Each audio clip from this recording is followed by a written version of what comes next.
ಕಾಂಗ್ರೆಸ್ನುடைய mind, the mind of a Congress ಯಾವ ತರ mind set ಆಗಿದಾರನ್ನ, ಅವರು ಸೋತೋಗ್ತಾರನ್ನ ಈ ದೇಶ ಬದಲಾವಣೆ ಆಗಬಾರದು. ಇದರಲ್ಲಿ ಕಾಂಗ್ರೆಸ್ ಬಹಳ ಕ್ಲಿಯರ್ ಆಗಿದ್ದಾರೆ.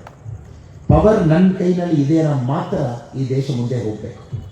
ನನ್ನ ಕೈನಲ್ಲಿ ಪವರ್ ಇಲ್ಲನ ಈ ದೇಶ ಮುಂದೆ ಹೋಗಲಿಕ್ಕೆ ನಾನು ಬಿಡಲ್ಲ. 10 ವರ್ಷದಲ್ಲಿ ಏನ್ ಡೆಸಿಷನ್ ನಾವು ಮಾಡ್ತೀವಿ ಕಾಂಗ್ರೆಸ್ ಅವರು ವಿರೋಧ ಮಾಡ್ತಾರೆ, ಸುಪ್ರೀಂ ಕೋರ್ಟ್ಗೆ ಹೋಗ್ತಾರೆ. ರಫೇಲ್ ಪ್ಲೇನ್ ನಮಗೆ ಬೇಕು. ಒಂದು ಕಡೆ ಚೈನಾ ಇದೆ, ಒಂದು ಕಡೆ ಪಾಕಿಸ್ತಾನ ಇದೆ. 5th ಜನರೇಷನ್ ಏರ್ಕ್ರಾಫ್ಟ್ ಚೈನಾ ಕೈನಲ್ಲಿ ಇದೆ. 5th generation. ಪಾಕಿಸ್ತಾನಕ್ಕೆ ಅಮೆರಿಕ F-16 ಕೊಡ್ತಾರೆ. ನಮ್ಮಲ್ಲಿ ಒಂದು ಬೇಸಿಕ್ ರಫೇಲ್ ತಗೊಳ್ಳಿಕ್ಕೆ ಹೋಗುವಾಗ ಎಷ್ಟು ಹೋರಾಟ ಮಾಡಿ ಸುಪ್ರೀಂ ಕೋರ್ಟ್ ಹೋಗಿ ಕೇಸ್ ಹಾಕಿ 2018ರಲ್ಲಿ ಮೋದಿಜಿ ಅವರ ಮೇಲೆ ಆರೋಪ ಮಾಡಿ ಆಮೇಲೆ ಸುಪ್ರೀಂ ಕೋರ್ಟ್ ನಲ್ಲಿ ಕೇಸ್ ಡಿಸ್ಮಿಸ್ ಆಗಿ ಒಂದು ಫೈಟರ್ ಪ್ಲೇನ್, ನ್ಯಾಷನಲ್ ಸೆಕ್ಯೂರಿಟಿ, ನಮ್ಮ ದೇಶಕ್ಕೆ ಅದು ಬೇಕು. ಸೈನಿಕರು ಯಾರು ನಮಗೋಸ್ಕರ ಜಗಳ ಮಾಡ್ತಾ ಇದ್ದಾರೆ ಅವ್ರಿಗೆ ಆ ಎಕ್ವಿಪ್ಮೆಂಟ್ ನಾವು ಕೊಡಲೇಬೇಕು. ಅದರಲ್ಲಿ ಜಗಳ ಮಾಡ್ತಾರೆ. 19 ಬಾರಿ ಇದುವರೆ ಕಾಂಗ್ರೆಸ್ ಅವರು ಸುಪ್ರೀಂ ಕೋರ್ಟ್ಗೆ ಹೋಗಿದ್ದಾರೆ. ಆಧಾರ್ ಶುರು ಮಾಡಿ, ರಫೇಲ್ ಶುರು ಮಾಡಿ 19 ಬಾರಿ ಕಾಂಗ್ರೆಸ್ ಅವರು ಡಿಮಾನಿಟೈಸೇಷನ್ ಸುಪ್ರೀಂ ಕೋರ್ಟ್ ಹೋಗಿದ್ದಾರೆ.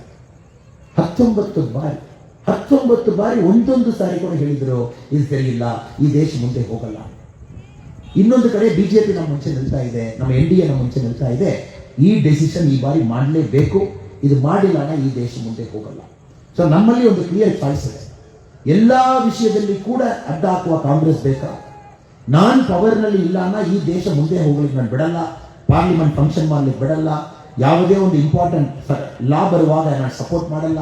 ನಾನು ವಾಕೌಟ್ ಮಾಡ್ತೀನಿ, ಸುಮ್ಮನೆ ಹೋರಾಟ ಮಾಡ್ತೀನಿ. ಅದಕ್ಕೆ ನಮಗೆ 400 ಬೇಕು.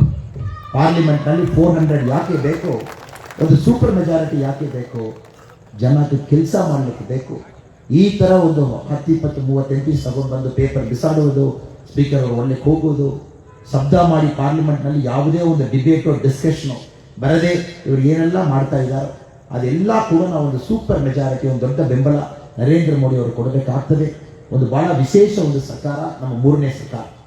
2024 to 29 ಮೋದಿಜಿ ಅವರು ಹೇಳಿದ್ದಾರೆ, ಇಂದ 10 ವರ್ಷ ನಾವು ಏನ್ ಮಾಡಿದ್ವಿ ಬರೀ ಟ್ರೈಲರ್ ಮಾತ್ರ ಮಾಡಿದ್ವಿ. ಮೇನ್ ಪಿಕ್ಚರ್ ನೆಕ್ಸ್ಟ್ 5 years ನಲ್ಲಿ. ಯಾಕೆ ಟ್ರೈಲರ್ ಮಾಡಿದೀವಿ ಸರ್? ತಪ್ಪು ನಮ್ಮ ಮೇಲೆ ಇಲ್ಲ. ಇವರು 70 ವರ್ಷ ಮಾಡಿದ ತಪ್ಪು ಸರಿ ಮಾಡ್ಲಿಕ್ಕೆ ನಮಗೆ 10 ವರ್ಷ ಬೇಕಾಯಿತು. ಪಗೌರಲ್ಲಿ ಕೂಡುವಾಗ 18,000 ವಿಲೇಜ್ನಲ್ಲಿ ಕರೆಂಟ್ ಇಲ್ಲ ಸರ್. ಕರೆಂಟ್ ಇಲ್ಲ, ಬೇಸಿಕ್ ಇದ್ರೆ 70 ವರ್ಷದಲ್ಲಿ ಮಾಡಬೇಕಾಯಿತು. ನಾವು ಇಷ್ಟು ಪ್ರಯತ್ನ ಮಾಡಿ ಕೂಡ ಈ 10 ವರ್ಷದಲ್ಲಿ 4 ಕೋಟಿ ಜನಕ್ಕೆ ನಾವು ಮೋದಿ ಮನೆ ಕೊಟ್ಟಿದ್ದೀವಿ. ಮೋದಿ ಅವರು ಮೊನ್ನೆ ಮ್ಯಾನಿಫೆಸ್ಟೋ ರಿಲೀಸ್ ಮಾಡಿ ಹೇಳಿದ್ದಾರೆ, ನಾವು 10 ವರ್ಷದಲ್ಲಿ 4 ಕೋಟಿ ಜನಕ್ಕೆ ಮನೆ ಕೊಟ್ಟಿದ್ದೀವಿ, ನಾವಿನ್ನ ಸಮಾಧಾನ ಆಗಿಲ್ಲ, ನೆಕ್ಸ್ಟ್ 5 years ನಲ್ಲಿ ಇನ್ನು 3 ಕೋಟಿ ಮೋದಿ ಮನೆ ನಮ್ಗೆ ಕೊಡ್ತೀವಿ. PM ಆವಾಸ್ ಯೋಜನಾ, ಮೋದಿ ಹೌಸ್ ನಾವೇ ಹೇಳ್ತೀವಿ. ಇನ್ನೂ ಹೋಗ್ಬೇಕು ಸರ್, ಇನ್ನು ಬಡವರಿಗೆ ನಾವು ಕೆಲಸ ಮಾಡಬೇಕಾಗ್ತದೆ. ನಾವು ಬರುವಾಗ ರೈತರೆಲ್ಲ ಸೂಸೈಡ್ ಮಾಡಿಕೊಂಡಿದ್ರು. ಇವತ್ತು ಅದೆಲ್ಲ ಸ್ಟಾಪ್ ಮಾಡಿ ಕರ್ನಾಟಕದಲ್ಲಿ ಮಾತ್ರ 35 ಲಕ್ಷ ರೈತರ ಮೇಲೆ 32,000 ರೂಪಾಯಿ ಅವ್ರ ಅಕೌಂಟ್ಗೆ ಬರ್ತಾ ಇದೆ. 16 times 2,000 ವರ್ಷಕ್ಕೆ 6,000. ಇದೆಲ್ಲ ನಾವು ಮಾಡಿದ ಬೇಸಿಕ್ ಕೆಲಸ. ಇವತ್ತು ಕುಡಿಯುವ ನೀರು ಪೈಪ್ ಮೂಲಕ ಮನೆಗೆ ಬಂದಿಲ್ಲ. ಸ್ವಾತಂತ್ರ್ಯ ಯಾವಾಗ ಸಿಕ್ಕಿತ್ತು sir? 1947. First election 1952. 2019 August 15 Modiji ಅವರು ಒಂದೊಂದು ಮನೆ ಕೂಡ ಕುಡಿಯುವ ನೀರು ಪೈಪ್ ಮೂಲಕ ನಾನು ಕೊಡ್ತೀನಿ ಹೇಳುವಾಗ ಇಂಡಿಯಾದಲ್ಲಿ ಬರೀ 30% ಮನೆಗೆ ಮಾತ್ರ ಕುಡಿಯುವ ನೀರು ಪೈಪ್ ಮೂಲಕ ಬಂದಿದೆ.